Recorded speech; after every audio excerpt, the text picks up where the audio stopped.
The internet's a weird place. When you look up self-control on the internet, you're gonna find a lot of different opinions from a lot of different people. One dude's gonna tell you to focus on that grind, do the only thing that matters, forget about relationships, friendships, the things you love, right? Just focus on the one thing that you like. I mean, the thing you're grinding for. Another dude tells you that, the moment you feel any source of affection or empathy or anything, or the moment you feel a little lazy, just start spamming push-ups, just start going on a kilometer run, anything, right? Just punish yourself. And another person tells you that the moment you feel any kind of urge, the moment you feel uh, attracted to anything, you're a failure. But that's not real self improvement now, is it? Because the current way the internet is, self improvement is pretty simple. Bored?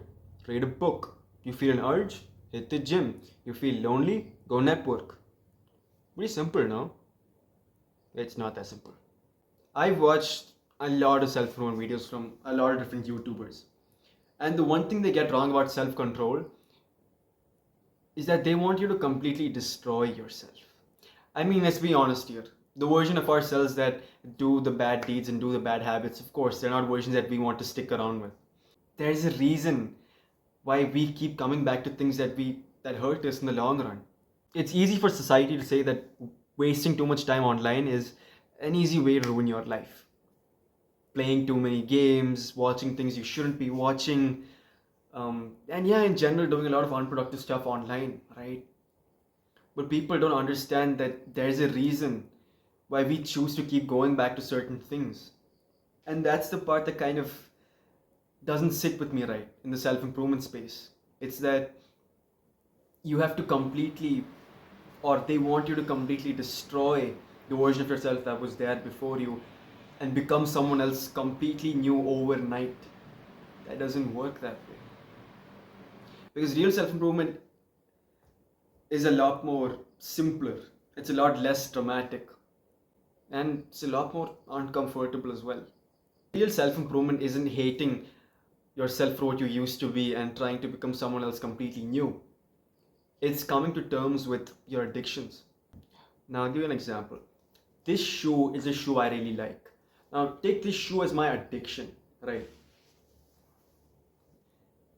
This can be anything for you. It can be games, porn, or a person you used to love, right? Take that addiction and accept and acknowledge that this once meant something to you, that this was something that meant a lot to you in the past, right? Don't just start hating it for no reason. No, accept that it meant something to you, right? Accept that it's okay for you to miss it. It's okay for you to feel grief when you come back to it, right? Or when you, uh, when you feel bad using it. Yeah. Anyhow, the point I'm trying to make is acknowledge. Because what comes after acknowledging something is accepting. And once you accept something, that's where real self improvement starts. When you try to forcefully cut off addictions instead of trying to understand them, what happens is you aren't moving on. People think they're moving on by ignoring something or trying to cut it off permanently from their life. No, what you're doing is you're just denying it. You're just living life in denial. And yeah, once you stop living life in denial, the other stuff come back again. You start accepting that those things meant something to you. Once you acknowledge your mistakes and once you accept that what's done is done and you appreciate them, right? Because you have to understand these things meant something to you. Eventually, once you come to terms and accept things and acknowledge them, you start doing the good habits. You start reading books, you start building, you start creating, you start working out and hitting the gym, right? Your good habits start coming back and you start developing them. And at that moment, you don't hate your addictions. You came to terms with them, right? And you understand them better now. You understood that they meant something to you, and they gave meaning to your life at one point, but not anymore. When you fail to acknowledge that something was once important to you, right, and that it actually did mean something to you, you start relapsing. You start feeling stuck, like you're in the same place for too long. And if you acknowledge it, you can do a lot of good stuff, right? That's where real self-improvement and real self-control starts. Once you understand your addictions and once you acknowledge them, you have to come to terms with letting it go. Right, and this isn't supposed to be easy in any way. It's not easy to just stop playing games. It's not easy to just stop missing your ex. It's not easy to just, stop eating junk food or stop doing that bad habit. It's not easy to just stop. I don't think I can say that, but you get what I mean, right? Anyhow, you have to come to terms with it and slowly start letting it go.